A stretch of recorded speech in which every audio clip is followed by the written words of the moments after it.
وقلنا يا آدم اسكن أنت وزوجك الجنة وكلا منها رغدا حيث شئتما ولا تقربا هذه الشجرة فتكونا من الظالمين.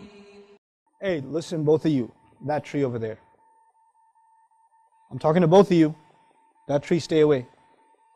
Now when the tree is right here, هذه الشجرة. So you'll find in Quran, when the tree is farther away, it's tilkuma shajara. When the tree is closer, هذه الشجرة, which actually plays a role in how we analyze the story. How we analyze the story. And by the way, how many trees are in Jannah? It's called Jannah, which means it's lush, which means it's filled abundantly, endlessly with trees. How big is Jannah? وسارعوا إلى مغفرة من ربكم وجنة عرضها السماوات والأرض أعدت للمتقين. And how many trees in Jannah are haram? One. فوسوس إليه الشيطان قال يا آدم هل أدلك على شجرة الخلد وملك لا يبلى. How much real estate do you have to find the halal in Jannah?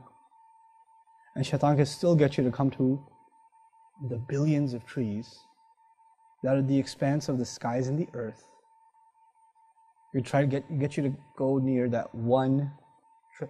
By the way, even getting near the tree must be a trek. And in one ayah, Allah even describes tilkuma shajara, which means the tree wasn't even near them. It was what? Far away. It's far away. Originally, when he first introduces them to Jannah, he says, settle here. This is the tree you can't go near. Now go enjoy yourself. And they go enjoy themselves. And they go far out there. فأكلا منها فبدت لهما سوآتهما وطفقا يخصفان عليهما من ورق الجنة وعصى آدم ربه فغوى. But after the mistake, tilkuma shajara, to illustrate, by the way, that you came a long way to do this. And that's why we understand, فَدَلَّهُمَا بِغُرُورٍ, shaitan reeled them in using deception. You know what dalla means? Dalu. What's dalu? It's a verb that comes from that, dalla, to use a bucket to lure people in.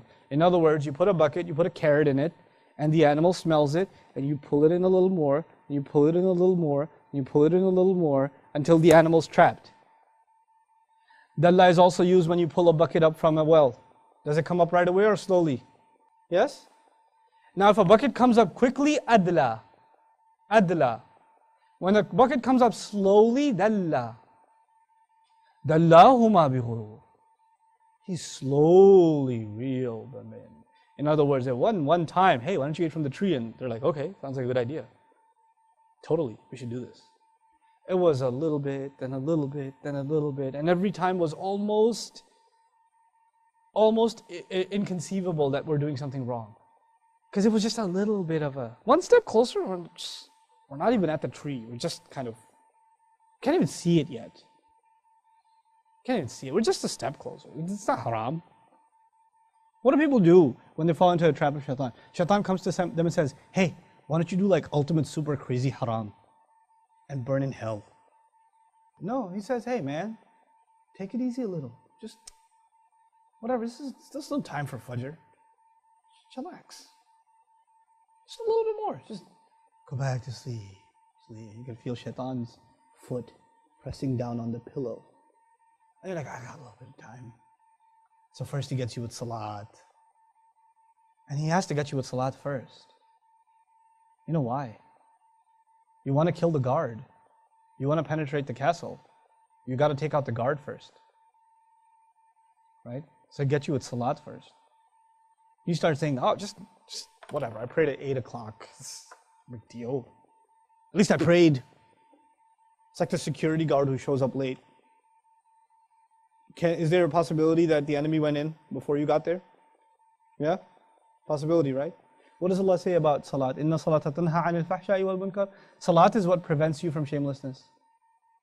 When your salat starts falling apart, does shaitan have opportunity to do other stuff with you? Ooh.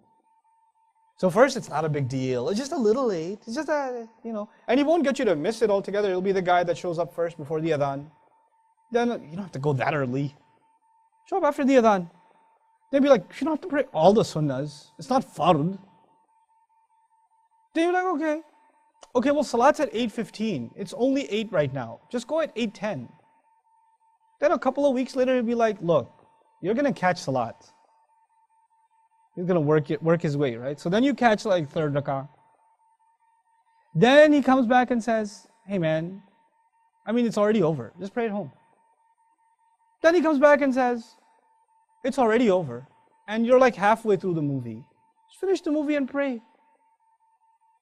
So he works his way. And then eventually, now it used to be you're praying at the masjid. Then slowly you're praying at home. Then you're praying at home really late. Then you're really tired, right? You just finished watching a movie. Why don't you sleep a little, then wake up and pray? Just a little nap, you wake up, you got control. So you wake up at 2 in the morning, 3 in the morning, I haven't prayed Isha. And while he's doing this, while the security has gone down, because this is all security, salat is security. While security has been compromised, then the floodgates to evil. Because this is good, salat is good. But leaving it opens the doors to evil. That's when he does that other stuff. So the kinds of movies you watch changes. The kinds of stuff you expose yourself to changes. You start becoming a different kind of person. A personality change starts happening. But it all happens very little at it. He's got a lot of patience. And he's done this with plenty of people before.